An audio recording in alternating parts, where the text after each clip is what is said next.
Movie की शुरुआत में हम एक आदमी को देखते हैं जिसे कुछ लोगों ने गाड़ी पर उल्टा लटका रखा है और तकलीफ होने की वजह से वो बहुत ही ज्यादा चिल्ला रहा था। उस आदमी का नाम माऊ होता है। और फिर हम एक बहुत ही बड़े रेगिस्तान को देखते हैं जहाँ पर मिस्टर सन और वांग और उनके साथी होते हैं। उनके साथ एक प्रोफेसर भी होता है और वो लोग गाड़ी को रोक उस आदमी की रस्सी को काट देते हैं। अब इसके बाद हम एक बहुत ही बड़े तूफान को देखते हैं जो उन आदमियों के ऊपर आता है और उस तूफान की वजह से उन सभी के सामान और गाड़ी सभी तहस नहस हो जाते हैं। वह तूफान बहुत ही ज्यादा खतरनाक होता है जिस कारण बहुत सारे लोग जख्मी और कुछ लोग मर भी जाते हैं। अब तूफान जाने के बाद वे सभी अपनी बॉडी को साफ कर रहे होते हैं क्योंकि उनकी बॉडी के अंदर बहुत सारे रेतीले कीड़े आ जाते हैं। तभी एक आदमी बहुत ही ज्यादा चिल्ला रहा होता है क्योंकि उसके हाथ में रेतीला कीड़ा चला जाता है और फिर वांग उस कीड़े को उस आदमी के हाथ से निकाल कर फेंकता है तो वो रेतीला कीड़ा रेत के अंदर चला जाता है। अब हम 5 घंटे पहले का समय देखते हैं और उस सीन में हम एक बहुत ही बड़ी वॉल को देखते हैं और बहुत सारे लोग वहाँ पर होते हैं। तभी एक बहुत ही बड़ा रेतीला क्रीचर वहाँ पर आ जाता है। उसके साथ छोटे छोटे बहुत सारे रेतीले कीड़े भी होते हैं जो लोगों पर अटैक कर देते हैं। जिसके बाद उस सभी लोग उस क्रीचर पर गोली चलाने लगते हैं और भागते हुए सभी लोग एक बड़े से दरवाजे के पीछे जाकर छुप जाते हैं। अब इसके बाद हम प्रोफेसर को देखते हैं जो कि मिस्टर सन और वांग को ओएसिस के बारे में बताता है और कहता है कि मुझे इसके बारे में बहुत ही अच्छी नॉलेज है और मुझे वहाँ का रास्ता भी मालूम है। वांग उस प्रोफेसर से पूछता है कि वो क्रीचर हमें कितने दिनों में पकड़ लेगा। तब प्रोफेसर कहता है कि हमारे पास सिर्फ 5 दिन बचे हैं और वो ये भी कहता है कि NC5 नामी एक ट्यूब है जो ओएसिस के अंदर एंटर होने वाली एक टिकट है। जिसके बाद मिस्टर सन कहता है कि मैं इस ट्यूब के बारे में जानता हूँ और वो अपने एक छोटे बैग को ओपन करता है और देखता है कि उसके बैग में से उनके कुछ ट्यूब गायब है। फिर उन सभी को पता चलता है कि उनकी गाड़ी के नीचे कोई लड़का हुआ है। वैंग उसे शूट कर देता है जिसके बाद वो लड़का वहाँ से भाग जाता है और गोली लगने की वजह से वे गिर जाता है। तभी वहाँ पर माऊ आता है जिसे हमने मूवी के स्टार्ट में गाड़ी पर लटका हुआ देखा था। वो लड़का ट्यूब को माऊ को दे देता है और उसे ओएसिस की पूरी जानकारी भी देता है। अब माऊ वहाँ से भाग रहे कमरे में आ जाता है और दरवाजे के पास एक लड़की को खड़ा कर देता है ताकि वे उन सभी लोगों से बच सकें। वहाँ पर बहुत सारे मरे हुए लोग होते हैं। जिसके बाद माऊ उस ट्यूब को छुपा देता है और उसके पास एक नंबर होता है जिससे कि गाड़ी को कितनी डिग्री पर मोड़ा जाए या फिर दाएं बाएं किया जाए जिस कारण गाड़ी ओएसिस तक पहुँच सकती है और फिर वह उस नंबर को याद करके फेंक देता है। अब इसके बाद जब वांग उस आदमी को पकड़कर मारने वाला होता है तो वो आदमी कुछ नंबर बोल रहा होता है और तभी प्रोफेसर उस नंबर को पहचान जाता है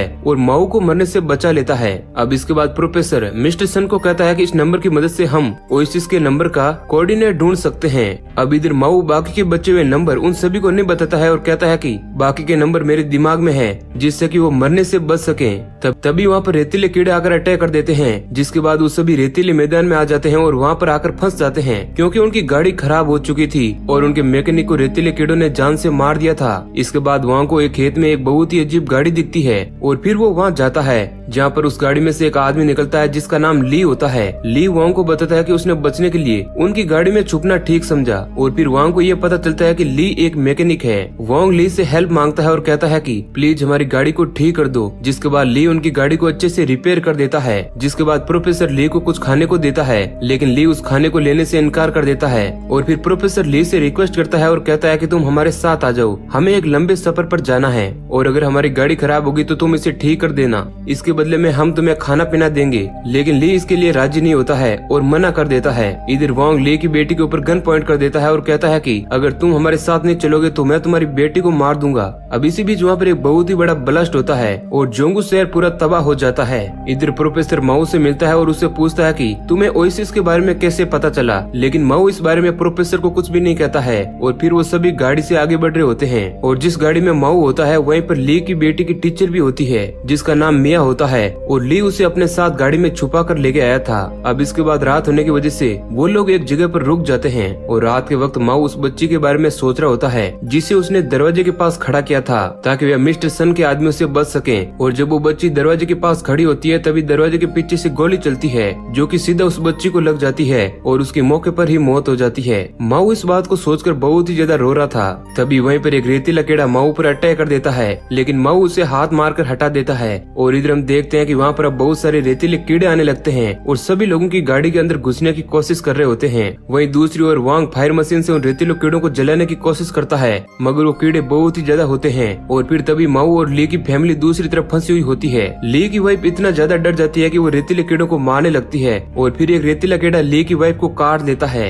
अब इसके बाद माऊ नोटिस करता है कि वे रेतीले कीड़े पेट्रोल से डर रहे होते हैं और पेट्रोल से दूर जा रहे होते हैं। जिसके बाद वो पेट्रोल को सभी लोगों पर डालता है और खुद पर भी डालता है, जिससे सभी रेतीले कीड़े उनसे दूर होने लगते हैं। वहीं दूसरी ओर मिस्टर सन पेट्रोल को बॉडी पर डालने की बजाय पीने लगता है और इसके बाद खुद भी पेट्रोल से नहा लेता है। तभी प्रोफेसर उन सभी से कहता है कि ऐसा करना बंद करो, क्योंकि रेतीले कीड़े बाद में और भी ज्यादा आएंगे। अब इसके बाद वे सभी गाड़ी में बैठते हैं और आगे बढ़ने लगते हैं। अब इसके बाद हम अगले दिन का सीन देखते हैं, जहाँ पर ली की वाइफ को रेतीले कीड़े ने काट लिया होता है और उसे बहुत ही ज्यादा तकलीफ हो रही होती है। तब वे सभी सोचने लगते हैं कि पहले उनकी जिंदगी कितनी खुशहाल थी और अब उन्हें ऐसे धक्के खाते हुए अपनी जिंदगी काटनी पड़ रही है। तभी वांग अचानक से गाड़ी में मौजूद सभी लोगों को चेक करने के लिए कहता है। अब इसी बीच मिस्टर सन अपने एक साथी को मार देता है और वांग और मिया पर बंदूक तान कर खड़ा होता है और पूछता है कि तुम हमारी गाड़ी में कैसे आई। जिसके बाद उन्हें पता चलता है कि ली मिया को भी अपने साथ गाड़ी के अंदर लेकर आया था और मिया के हाथ पर एक जख्म भी होता है। अब इसी बीच प्रोफेसर मिस्टर सन को कहता है कि अगर कोई रेतीला कीड़ा किसी इंसान को काट दे तो वो रेतीले कीड़े फिर उनका पीछा करना नहीं छोड़ते। और ये बात सुनकर माओ बहुत ही ज्यादा गुस्से में आ जाता है।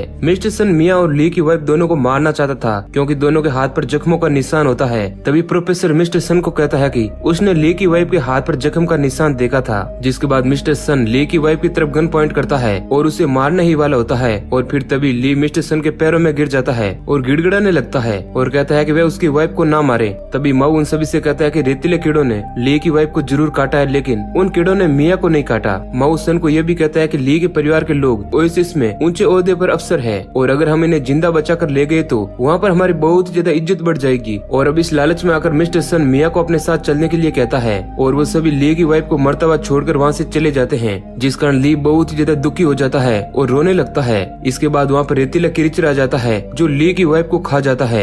इधर वो सभी लोग आगे बढ़ रहे होते हैं, तब प्रोफेसर माऊ से उस नंबर के बारे में पूछता है, जिसके बाद माऊ सिर्फ एक ही नंबर उसे बताता है और जब प्रोफेसर उससे आगे के नंबर के बारे में पूछता है तब माऊ मना कर देता है। इसके बाद वो सभी एक जगह पर रुककर खाना खा रहे होते हैं, जहाँ पर वांग सन से कहता है कि हमने एक दिन आसानी से खत्म कर दिया है और अगर हम ऐसे ही चलते रहे तो हम 1-2 दिनों के अंदर ओएसिस पहुंच जाएंगे। अब इसके बाद वहाँ पर रफ्तार से रेत आगे बढ़ रही होती है और वो रेत उनके पास आ जाती है, जिसके बाद वो सभी रेत के अंदर एक गुफा टाइप जैसी जगह पर गिर जाते हैं और जब वो लोग नीचे गिरते हैं तो बेहोश हो जाते हैं। और फिर माऊ उन सभी को उठाता है और हम देखते हैं कि मिस्टर सन जो है ऊपर से नीचे गिरने के बाद 2 सलाइयों के बीच गिर गया है और उसकी बॉडी से बहुत ही ज्यादा खून बह रहा होता है। जिसके बाद सन को पता होता है कि वह मरने वाला है, इसलिए वो ओएसिस के अंदर एंटर होने वाले 2 ट्यूब को तोड़ देता है और जब वो लास्ट ट्यूब को तोड़ने ही वाला होता है तो वांग उसे जान से मार देता है और उस आखिरी ट्यूब को अपने पास रख लेता है। इधर उन सभी की गाड़ियां खराब हो जाती है और उनके पास पेट्रोल भी खत्म हो जाता है, जिसके बाद वांग उन सभी को इस जगह पर पेट्रोल ढूंढने के लिए कहता है और फिर वो सभी लोग पेट्रोल ढूंढ रहे होते हैं। इधर मिया, प्रोफेसर और माऊ एक साथ पेट्रोल ढूंढ रहे होते हैं और उन्हें एक जगह पर बहुत ही ज्यादा पुरानी चीज मिलती है। प्रोफेसर माऊ से कहता है कि देखो अभी जो हालात चल रहे हैं ऐसा लगता है कि सभी लोग जिंदा नहीं बच सकेंगे और जो बचेगा उसे कम से कम वो नंबर तो याद होना ही चाहिए। अब प्रोफेसर के इतना कहने पर माऊ उस नंबर को बता देता है और फिर उन सभी को एक जगह पर पेट्रोल भी मिल जाता है। अब इसके बाद जब वो सभी रिटर्न आ रहे होते हैं तो माऊ के सामने से रेत गिरती है और वो ऊपर देखता है कि उसके सामने एक रेतीला कीड़ा होता है, जिसके बाद वो सभी डर कर भागने लगते हैं। अब इसी बीच उन्हें पता चलता है कि वो रेतीले कीड़े अंधेरे में नहीं देख सकते हैं और वो पीछे हटने लगते हैं, लेकिन इसी बीच एक रेतीला कीड़ा मिया के पीछे आ जाता है और वो डर कर चिल्लाने वाली होती है, लेकिन समय रहते माऊ उसका मुंह बंद कर देता है और प्रोफेसर उन रेतीले कीड़ों का ध्यान एक पत्थर से भटकाता है और उनका रास्ता साफ हो जाता है। वो सभी लोग एक दूसरे रास्ते से भागते हैं और एक दरवाजे के पास आ जाते हैं। वहाँ पर भी बहुत सारे रेतीले कीड़े होते हैं, जिसके बाद माऊ प्रोफेसर को पेट्रोल यूज करने के लिए कहता है, लेकिन प्रोफेसर एक बोतल को माऊ की ओर फेंक कर उन्हें धोखा देकर वहाँ से भाग जाता है और फिर रेतीले कीड़े माऊ और मिया के पीछे पड़ जाते हैं। जिसके बाद माऊ और मिया एक जगह पर रुक कर भागने की कोशिश करते हैं तो एक रेतीला कीड़ा मिया को पकड़ लेता है और वो समझ जाती है कि वो मरने वाली है, इसलिए वो माऊ से कहती है कि ली की बेटी का ख्याल रखना और वो माऊ को बचाने के लिए खुद को सैक्रिफाइस कर देती है। अब इसके बाद ली गाड़ी को स्टार्ट कर रहा होता है और एक एक करके वे सभी उस गाड़ी में बैठ रहे होते हैं, लेकिन उनकी गाड़ी के पीछे बहुत सारे रेतीले कीड़े भी होते हैं। तभी माऊ भागता हुआ गाड़ी के अंदर आता है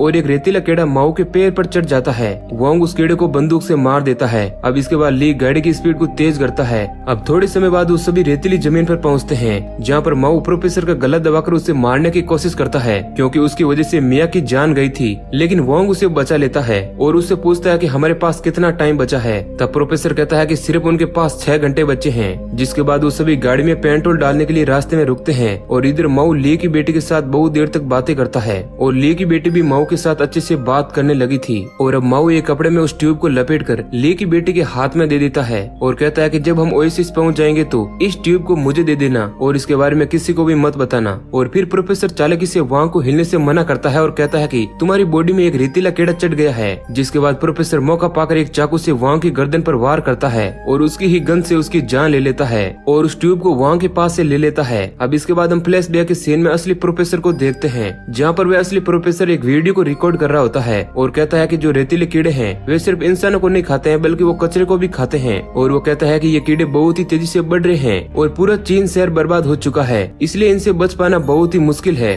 और फिर हमें पता चलता है कि वो नकली प्रोफेसर असली प्रोफेसर का स्टूडेंट है। वो असली वाला प्रोफेसर कहता है कि हमें ओएसिस जाने का इनविटेशन आया है क्योंकि पूरी कंट्री के अंदर ओएसिस ही एक सेफ जगह थी। लेकिन वह असली वाला प्रोफेसर उस इन्वेस्टिगेशन को एक्सेप्ट नहीं करता है क्योंकि उसके बच्चे और उसकी वाइफ इसी जगह पर होते हैं। लेकिन उसके स्टूडेंट को पता होता है कि हम सिर्फ ओएसिस पहुंचकर जिंदा बच सकते हैं, इसलिए वो अपने ही प्रोफेसर को जान से मार देता है और उनकी जगह ले लेता है। अब इसके बाद हम प्रेजेंट में आते हैं, जहाँ पर हम देखते हैं कि एक बहुत ही बड़ा रेतीला क्रीचर आ जाता है और इधर प्रोफेसर जाकर ली के हाथ पर गोली मार देता है और उसे गाड़ी से निकाल देता है। और इसके बाद वो माऊ के हाथ पर भी गोली मारकर उसे जख्मी कर देता है और वो गाड़ी लेकर भागने लगता है। लेकिन ली भागते भागते गाड़ी के पीछे लटक जाता है और माऊ ली की बेटी को उठाकर भाग रहा होता है और साथ ही रेतीला क्रीचर भी उनका पीछा कर रहा होता है। और गाड़ी रोकने की कोशिश में ली गाड़ी के नीचे आ जाता है, जिस कारण गाड़ी वहीं पर रुक जाती है और वो क्रीचर वहाँ आकर उस गाड़ी पर हमला कर देता है और प्रोफेसर बहुत ही बुरी तरह से जख्मी हो जाता है। और प्रोफेसर गाड़ी से निकलता है तो वो फिर से माऊ को शूट करके उसे जख्मी कर देता है। इधर वो क्रीचर उनकी तरफ बढ़ रहा होता है, तब प्रोफेसर कहता है कि ये क्रीचर इंसानों के खून को सूंघकर उन पर हमला करते हैं। और प्रोफेसर इतना बेरहम होता है कि वो ली की बेटी के हाथ को भी काट देता है, जिससे वो क्रीचर ली की बेटी की तरफ बढ़ता है। इधर माऊ होश में आ जाता है और वो ली की बेटी को भागने के लिए कहता है। इधर प्रोफेसर फिर से माऊ को शूट कर देता है, लेकिन माऊ प्रोफेसर को लेकर अपने साथ गिर जाता है। अब पहले तो वो क्रीचर ली की बेटी को खाने वाला होता है, लेकिन माऊ उस पर गोली चलाकर उसका ध्यान भटकाता है। लेकिन उस क्रीचर को खून की खुशबू आ रही होती है, इस कारण वो ली की बेटी को पकड़ने की कोशिश करता है, जिसके बाद माऊ अपने मुंह से खून निकालकर प्रोफेसर के मुंह पर फेंक देता है, जिस कारण वो क्रीचर उनकी तरफ बढ़ने लगता है और उन्हें जान से मार देता है। और इसी के साथ प्रोफेसर और माऊ दोनों मारे जाते हैं। इधर ली की बेटी भागती रहती है और 1 से 100 तक की गिनती गिन रही होती है और ये एक कोऑर्डिनेट नंबर ही होता है। और जैसे ही वो 100 कहती है, वहाँ पर वह क्रीचर आ जाता है और वे उसे मारने ही वाला होता है, लेकिन वहाँ पर ओएसिस के सिपाही आ जाते हैं और उस क्रीचर पर अटैक करके उसे मार देते हैं। और ली की बेटी के हाथ में वही ट्यूब भी होती है, जिस कारण वे ओएसिस के अंदर पहुंच जाती है। और लास्ट सीन में हम देखते हैं कि ओएसिस के सिपाही जोंगू शहर में जाते हैं, जो कि पूरा तबाह हो चुका है। और उस सिपाही जोर जोर से चिल्लाकर बता रहे होते हैं कि उन लोगों ने क्रीचर को जान से मार दिया है, अगर कोई जिंदा बचा है तो उनके सामने आ जाएं और वो उन्हें एक सेफ जगह पर ले जाएंगे। लेकिन वहाँ पर कोई नहीं होता है और इसी सीन के साथ ये मूवी एंड हो जाती है। तो दोस्तों, अगर ये कहानी आपको पसंद आई है तो वीडियो को लाइक जरूर करें। धन्यवाद।